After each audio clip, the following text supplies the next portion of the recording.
আজকে আমরা আলোচনা করব আহ ইতিহাসের কয়েকটি কোশ্চেন নিয়ে। ইতিহাস ইতিহাসের বেশ কিছু কয়েকটি আমরা কোশ্চেন নিয়ে আজকে ডিটেলস আলোচনা করব। সবার প্রথমে আলোচনা করব প্রথম যে প্রশ্নটা, সেটা হচ্ছে ইনক্লাব জিন্দাবাদ। ইনক্লাব জিন্দাবাদ স্লোগানটি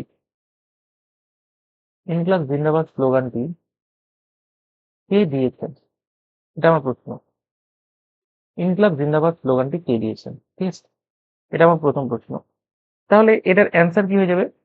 এটার অ্যান্সার কিন্তু অনেকে অনেক রকম অ্যান্সার দেবে, কিন্তু এটার অ্যাকচুয়াল অ্যান্সার যেটা হবে সেটা হচ্ছে মৌলানা হযরত মোহানি।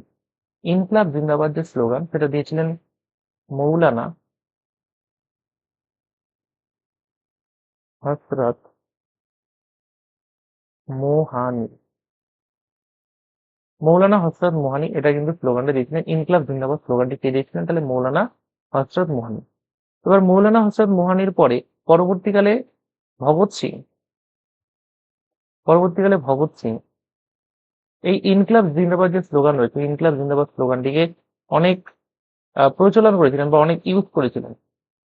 এবং ইউজ করার জন্য, যেহেতু তিনি অনেক ইউজ করেছিলেন, তাহলে 1921 সালে, সাধারণত 1921 সালে এই স্লোগানটি তিনি ব্যবহার করেছিলেন। 1921 সালে এই স্লোগানটি ব্যবহার করার পরে তিনি স্বাধীনতা সংগ্রামী ও কবি ছিলেন, এবং স্লোগানটি খুবই জনপ্রিয় করেছিলেন হচ্ছে আমাদের ভগৎ সিং। তিনি ইনকলাব জিন্দাবাদ এই স্লোগানটা খুব জনপ্রিয় করেছিলেন। এই ইনকলাব জিন্দাবাদ যে শব্দটা আছে, এই ইনকলাব জিন্দাবাদ শব্দটার অর্থ হলো বিপ্লব দীর্ঘজীবী হোক। বিপ্লব দীর্ঘজীবী হোক।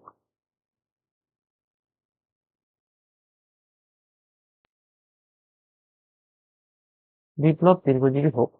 বিপ্লব দীর্ঘজীবী হোক, এটার নাম, এটা তাহলে কিসের মানে? এটা হচ্ছে ইনকলাব জিন্দাবাদ যে আছে, এই ইনকলাব জিন্দাবাদ কথাটির অর্থ হলো বিপ্লব দীর্ঘজীবী হোক। তাহলে ইনকলাব জিন্দাবাদ স্লোগানটি দিয়েছিলেন হচ্ছে মৌলানা হযরত মোহানি, এবং এই স্লোগানটিকে হচ্ছে পপুলার করেন, বা ঠিক আছে, বা খুব জনপ্রিয় করেছিলেন, জনপ্রিয় করেন বা পপুলার করেন হচ্ছে ভগৎ সিং আমাদের। ঠিক আছে, ভগৎ সিং সম্পর্কে আমি কয়েকটা তোমাদের তথ্য বলে দিই।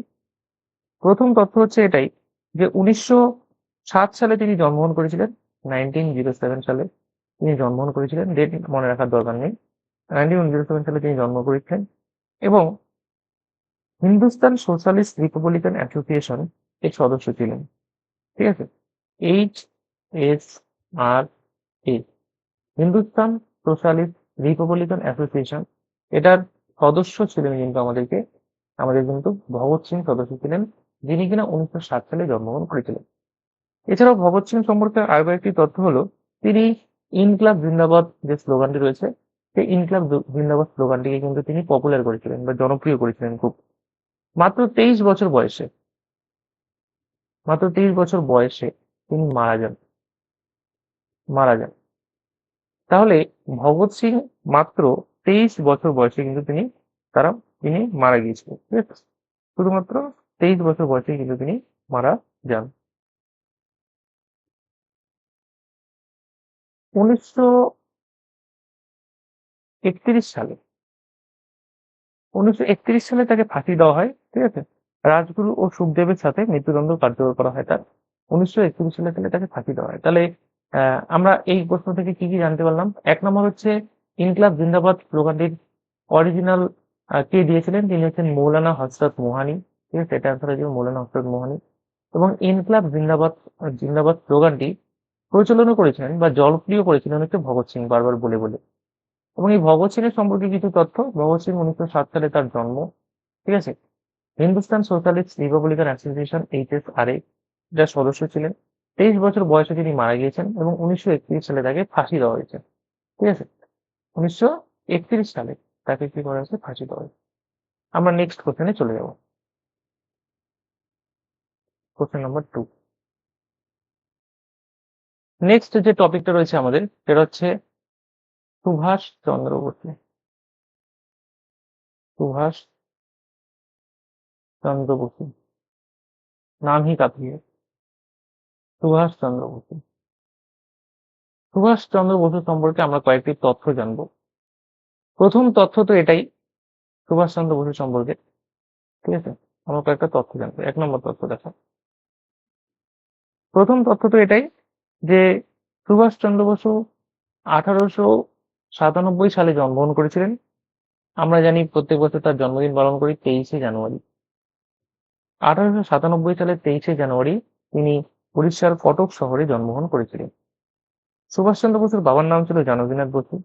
তিনি কলকাতার প্রেসিডেন্সি কলেজ এবং পরে কেমব্রিজ বিশ্ববিদ্যালয়ে কিন্তু পড়াশোনা করেছেন। সর্বপ্রথম কলকাতার প্রেসিডেন্সি কলেজ। এবং আমরা জানি যে তিনি ইন্ডিয়ান সিভিল সার্ভিস যে পরীক্ষা আইসিএস, সেই আইসিএস পরীক্ষাতেও তিনি কিন্তু উত্তীর্ণ হয়েছিলেন। তাহলে এই 2 নম্বর কি, আইসিএস যে পরীক্ষা, সেই আইসিএস পরীক্ষাতেও তিনি উত্তীর্ণ হয়েছিলেন। এবং তিনি ভারতীয় জাতীয় কংগ্রেসে যোগ দেন, আইএনসি, ইন্ডিয়ান ন্যাশনাল কংগ্রেসে কিন্তু তিনি যোগ দিয়েছিলেন। ভারতীয় জাতীয় কংগ্রেসে তিনি যোগ দিয়েছিলেন। 1938 সালে তিনি কংগ্রেসের সভাপতি নির্বাচিত হয়েছিলেন। 1938, 1938 সালে তিনি সভাপতি 1938 সালে তিনি সভাপতি নির্বাচিত হয়েছিলেন। 1938 সালে সভাপতি নির্বাচিত হয়েছিলেন এবং 1939 সালে তিনি সেই সভাপতি পদ থেকে রিজাইনও করেন। তাহলে 1939 সালে তাহলে তিনি সেই সভাপতি পদ থেকে কি করেন, রিজাইন করেছিলেন, ঠিক আছে। তিনি ফরওয়ার্ড দল ফরওয়ার্ড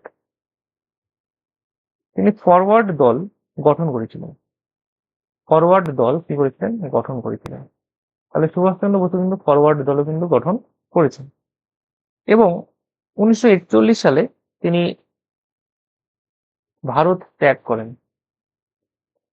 ভারত ত্যাগ করেন 1941 সালে তিনি ভারত ত্যাগ করেছিলেন, বা 1941 সালে ভারত থেকে অন্য কোথাও চলে গেছিলেন। তার বিখ্যাত স্লোগান ছিল, তোমরা আমাকে রক্ত দাও, আমি তোমাদের স্বাধীনতা দেবো। সবাই তোমরা জানো। তিনি নারীদের জন্য একটি রেজিমেন্ট, যেটাকে বলা হয় রানী ঝাঁসি রেজিমেন্ট রানী ঝাঁসি রেজিমেন্ট রানী ঝাঁসি রেজিমেন্ট, এটা কিন্তু তিনি তৈরি করেছিলেন, ঠিক আছে। রানী ঝাঁসি রেজিমেন্ট কিন্তু তিনি তৈরি করেছিলেন। আরো কিছু তথ্য আমি বলছি। রানী ঝাঁসি রেজিমেন্ট তৈরি করেছিলেন, ঠিক আছে। তাকে নেতাজি তাকে নেতাজি নামে সারা ভারত নেতাজি নামে সারা ভারতবর্ষ কিন্তু তাকে সম্বোধন করে, ঠিক আছে। নেতাজি বলে তারা সারা ভারতবর্ষ তাকে চেনে। শোনা যায় 1945 1945 সালের বিমান দুর্ঘটনায় তার মৃত্যুর খবর হয়েছে। এবং এটা নিয়ে যদিও বিতর্ক রয়েছে, তাহলে 1945 সালে মৃত্যু হয়েছে, সম্ভাবনা সম্ভাবনা রয়েছে, এখানে এটার এখনো সিওরিটি নাই যে মৃত্যু হয়েছে কি হয়নি। তাহলে 1945 সালে শোনা যায় যে তার মৃত্যু হয়েছে। এবং মৃত্যু যে হয়েছেও কি আদৌ কি না, সেটা কিন্তু সঠিক তথ্য এখনো পর্যন্ত জানা যায়নি বা জানতে পারা যায়নি, ঠিক আছে।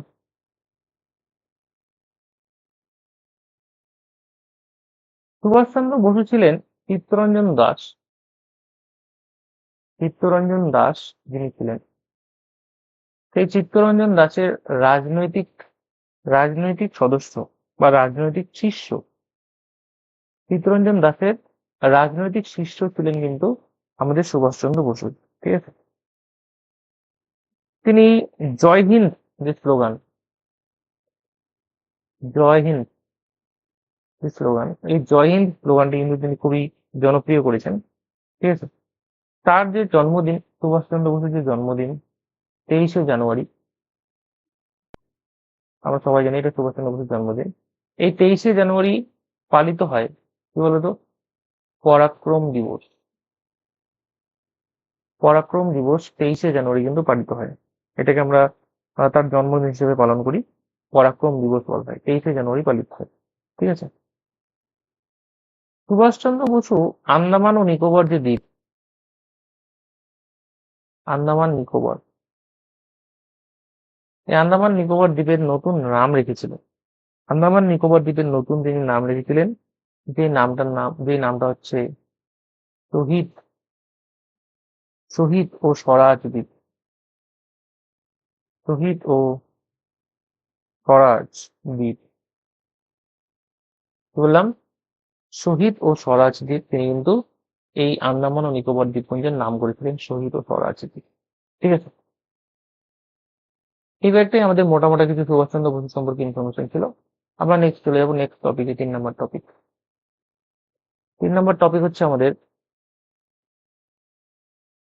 রাজা রামমোহন রায়। রাজা রামমোহন রায়। রাজা রামমোহন রায় সম্পর্কে আমরা কয়েকটি টপিক জানবো। ঠিক আছে, প্রথম তো এটাই, 1772 সালে, 1772 সালে ওয়েস্ট বেঙ্গল, 1772 সালে পশ্চিমবঙ্গে তার কিন্তু জন্মগ্রহণ হয়। সেই পশ্চিমবঙ্গের যে গ্রামটা, সেই গ্রামের নাম ছিল রাধানগর। রাধানগর 1772 সালে জন্মগ্রহণ করে কোথায়, ওয়েস্ট বেঙ্গলের রাধানগর নামক এক ধরনের গ্রামে রাজা রামমোহন রায় কিন্তু জন্মগ্রহণ করেছিলেন 1772 সালে। তাকে ভারতীয় নবজাগরণের জনক বলা হয়। কি বলে? ভারতীয়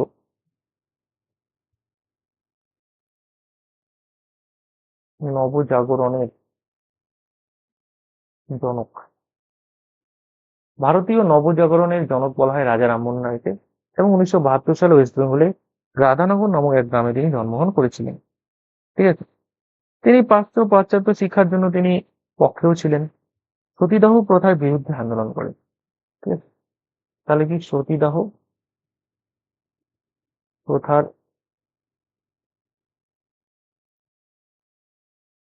বিরুদ্ধে আন্দোলন করেন। তিনি কিন্তু সতীদাহ প্রথার বিরুদ্ধেও কি করেছিলেন, আন্দোলন করেছিলেন। ঠিক আছে, ইম্পর্টেন্ট টপিক আর একটা, 1815 সালে, 1815 সালে তিনি আত্মীয় সভা প্রতিষ্ঠা করেন। কি করেন? আত্মীয় সভা।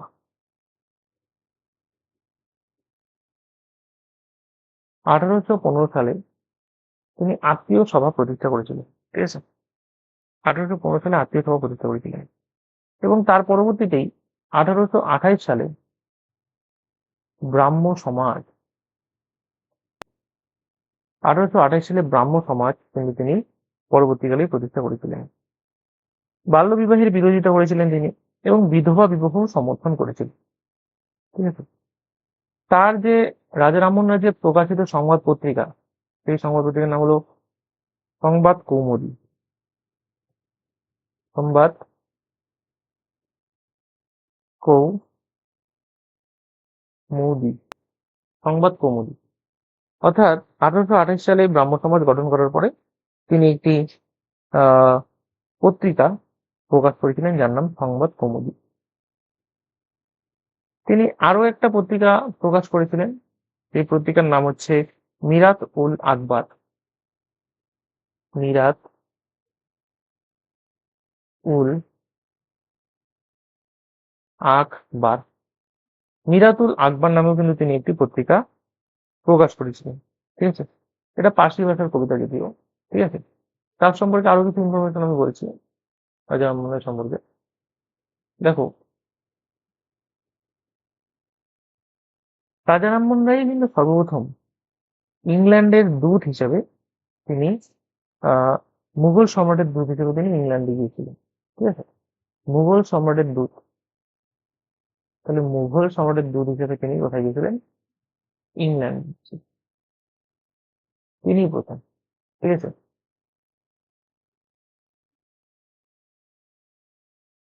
এই আমাদের রাজা রামমোহন রায় তিনি মৃত্যুবরণ করেছিলেন 1833 খ্রিস্টাব্দে। 1833 খ্রিস্টাব্দে তার কিন্তু মৃত্যু হয়েছিল। ঠিক আছে, তিনি আরো নানা ধরনের কাজ করেছিলেন। সংবার সম্রাট আকবর, সম্রাট আকবর তাকে রাজা উপাধি দিয়েছিল। রাজা, এই যে রাজা যে রামমোহন রায়, রাজা রামমোহন রায়, দেখো কি নাম, রাজা। এই রাজা একটা কি উপাধি, তো এই রাজা উপাধি দিয়েছিল হচ্ছে আকবর তাকে, রামমোহন রায়কে রাজা উপাধি দিয়েছিল। আকবর দিয়েছিল রামমোহন রায়কে রাজা উপাধি। ঠিক আছে, রাজা রামমোহন রায়ের প্রচেষ্টায় উনিশশো নয়, 1800 রাজা রামমোহন রায়ের প্রচেষ্টায় 1829 সালে সতীদাহ প্রথা রোধ হয়। রাজা রামমোহন রায়ের সময় তিনি 1829 সালে তার সর্বপ্রথম প্রচেষ্টায় সতীদাহ প্রথা কিন্তু রোধ হয়েছিল। ঠিক আছে, রাজা রামমোহন রায়েরই সর্বপ্রথম প্রচেষ্টা। তাহলে এই কয়েকটা ছিল রাজা রামমোহন রায়ের কিছু গুরুত্বপূর্ণ তথ্য। আমরা চলে যাচ্ছি নেক্সট টপিকে। নেক্সট টপিক কি আছে দেখো, আজকে আমাদের নেক্সট যে টপিক সেটা হচ্ছে বঙ্কিমচন্দ্র চট্টোপাধ্যায়।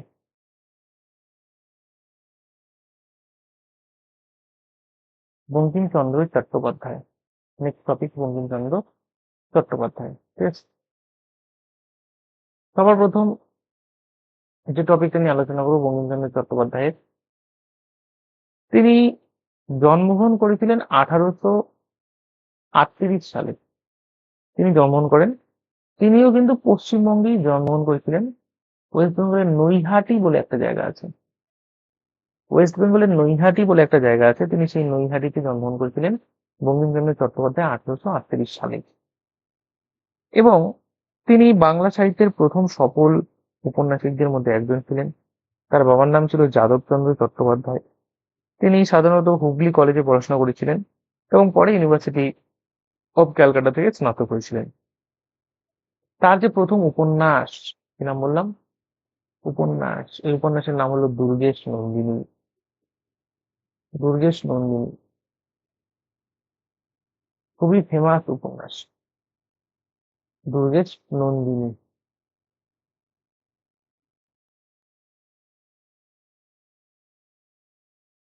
ঠিক আছে, তার খুবই ফেমাস একটা উপন্যাস যেটার নাম কি, দুর্গেশ নন্দিনী। সব থেকে বিখ্যাত উপন্যাস তার, এটা বিখ্যাত একদম পুরো ফেমাস, যেটার নাম হচ্ছে আনন্দ মঠ। যেটার নাম কি, আনন্দ মঠ। সব থেকে ফেমাস উপন্যাস এটা, আনন্দ মঠ। আনন্দ মঠের মধ্যেই তিনি সর্বপ্রথম, এটা জানিয়ে দিই, বন্দে মাতরম, বন্দে মাতরম, বন্দে মাতরম যে গান রয়েছে সেই বন্দে মাতরম গানটি কিন্তু তিনি এই আনন্দ মঠের মধ্যেই সর্বপ্রথম প্রকাশ করেছিলেন।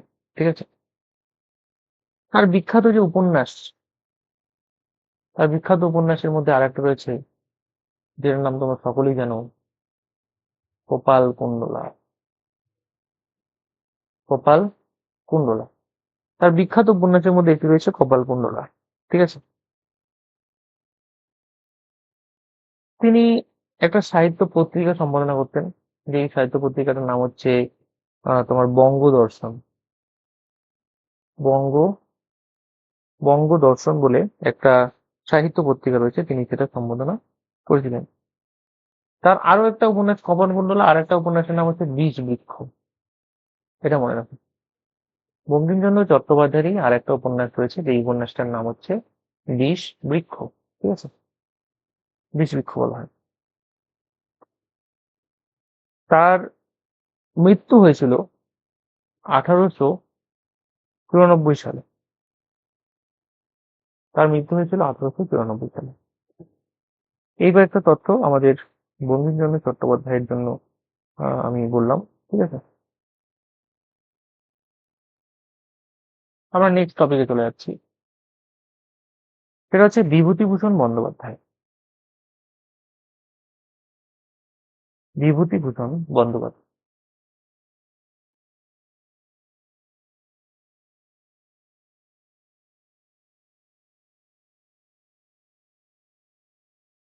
বিভূতিভূষণ বন্দ্যোপাধ্যায়। দেখো, বিভূতিভূষণ বন্দ্যোপাধ্যায় সম্পর্কে কিছু ছোট ছোট টপিক আমার বলে দিচ্ছি। এক নম্বর হচ্ছে তার প্রকাশিত যে প্রথম পত্রিকা, সেটার নাম হচ্ছে পথের পাঁচালী। পথের পাঁচালী, এটা হচ্ছে বিভূতিভূষণ বন্দ্যোপাধ্যায় রচিত একটি পত্রিকা, যাকে বলা হয় পথের পাঁচালী। তার আরো একটা বিখ্যাত উপন্যাস রয়েছে যেটার নাম হচ্ছে আরণ্যক। আরণ্যক, তোমরা অনেকে নাম শুনেছো আরণ্যক। সেটা হচ্ছে বিভূতিভূষণ বন্দ্যোপাধ্যায়েরই কিন্তু একটা পত্রিকা। তিনি সাধারণত তার শিক্ষকতা, জমিদারি, ম্যানেজার হিসেবেও তিনি তার কর্মজীবন কাটিয়েছেন। ঠিক আছে। তার রচনায় মানবিকতা ও বাস্তব গভীরতার প্রভাবও দেখা যায়। এবং তিনি 1950 সালে, 1950, 1950 সালের 1 নভেম্বর, 1 নভেম্বর মারা গিয়েছিলেন। নেক্সট আমরা চলে যাচ্ছি পরের টপিকে। পরের টপিকটা হলো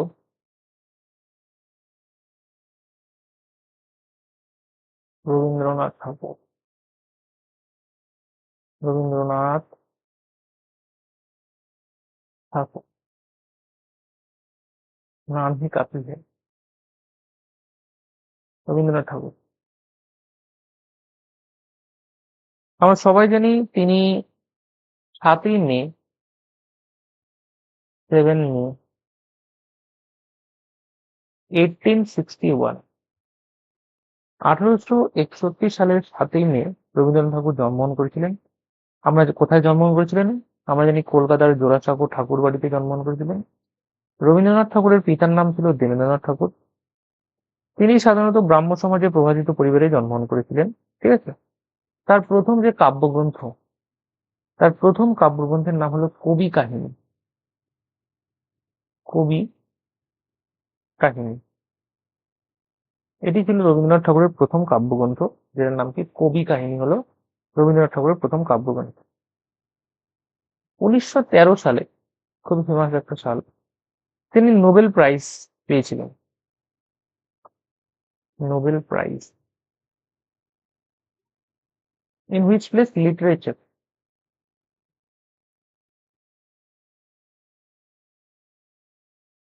নোবেল প্রাইজ পেয়েছিলেন কোথায়? লিটারেচারে তিনি নোবেল প্রাইজ পেয়েছিলেন। ঠিক আছে। 1913 সালে তিনি নোবেল প্রাইজ পেয়েছিলেন কিসের? লিটারেচারে।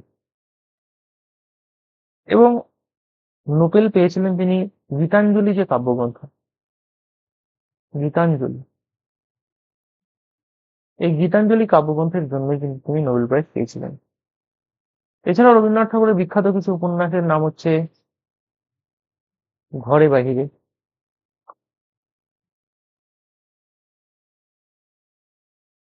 এটা একটা বিখ্যাত উপন্যাস।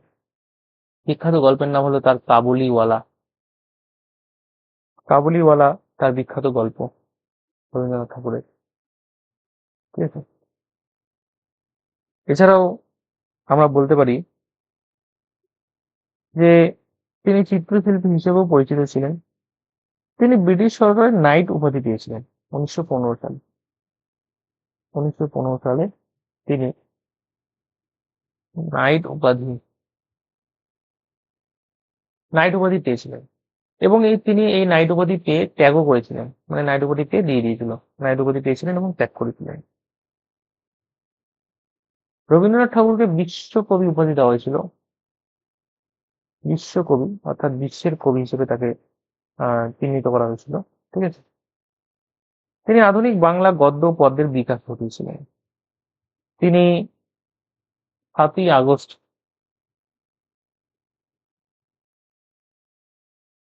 7ই আগস্ট 1941 সালে, 7ই আগস্ট 1941 সালে তিনি কি করেছিলেন? অন্তর্ধান করেছিলেন এবং মারা যান।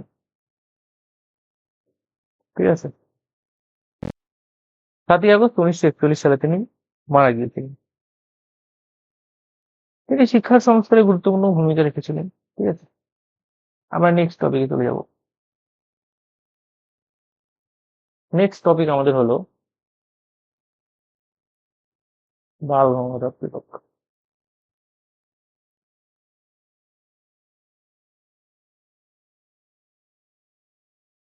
বাল গঙ্গাধর তিলক, বা এনাকে শর্টকাটে বিজি তিলকও বলে অনেকে। ঠিক আছে? প্রথম টপিক তো এটাই যে বাল গঙ্গাধর তিলক, তাকে লোকমান্য তিলক, লোকমান্য তিলক লোকমান্য তিলক বলে সবাই চিনতো, বা লোকমান্য তিলক নামে তাকে ডাকা হতো। ঠিক আছে, লোকমান্য তিলক নামে ডাকা হতো। তিনি শিক্ষকতা দিয়েও কর্মজীবন শুরু করেছিলেন তিনিও। তিনি ডেক্কান এডুকেশন সোসাইটি প্রতিষ্ঠায় গুরুত্বপূর্ণ ভূমিকা পালন করেছিলেন। এই Deccan education Deccan education society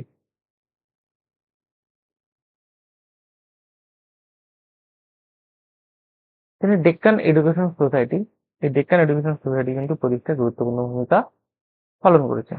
ঠিক আছে, তার একটি বিখ্যাত স্লোগান ছিল, স্বরাজ আমার জন্মগত অধিকার, স্বরাজ আমার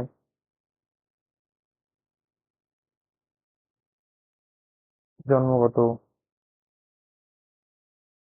অধিকার, স্বরাজ আমার জন্মগত অধিকার, এটি ছিল তার বিখ্যাত স্লোগান। ঠিক আছে, তিনি ইন্ডিয়ান ন্যাশনাল কংগ্রেসেরও নেতা ছিলেন। ব্রিটিশ সরকার তাকে কারাবন্দী করে মান্দালয়ে পাঠিয়ে দিয়েছিলেন।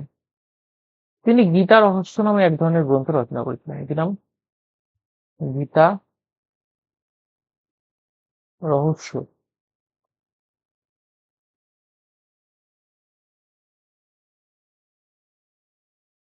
গীতা রহস্য নামে তিনি গ্রন্থ রচনা করেছিলেন।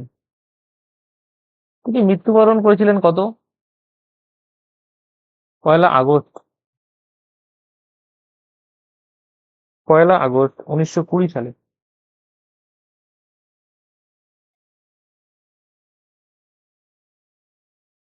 1 আগস্ট 1920 সালে তিনি মৃত্যুবরণ করেছিলেন, বা মৃত্যু তার হয়েছিল। নেক্সট আমরা টপিকে চলে যাব।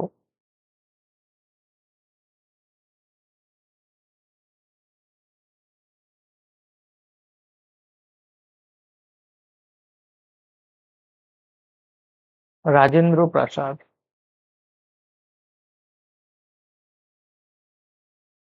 রাজেন্দ্র প্রাসাদ সম্পর্কে আমরা আলোচনা করব। ঠিক আছে,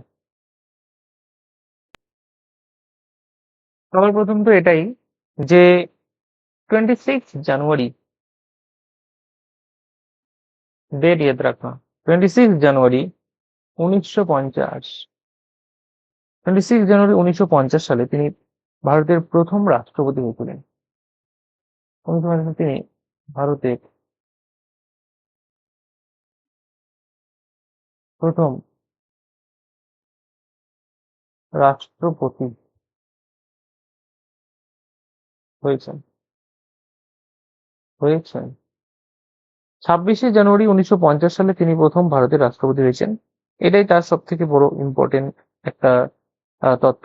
এবং তিনি অত্যন্ত সরল জীবনযাপন করতেন। তিনি টানা 2 মেয়াদ রাষ্ট্রপতি ছিলেন। 1950 থেকে বলা যায় 1950 থেকে বলা যায় 1900 একদম পুরো 62 সাল পর্যন্ত তিনি কিন্তু রাষ্ট্রপতি পদে আসীন ছিলেন। ঠিক আছে, 1962 সালে 1962 সালে তাকে ভারত রত্ন উপাধি প্রদান করা হয়। ভারত রত্ন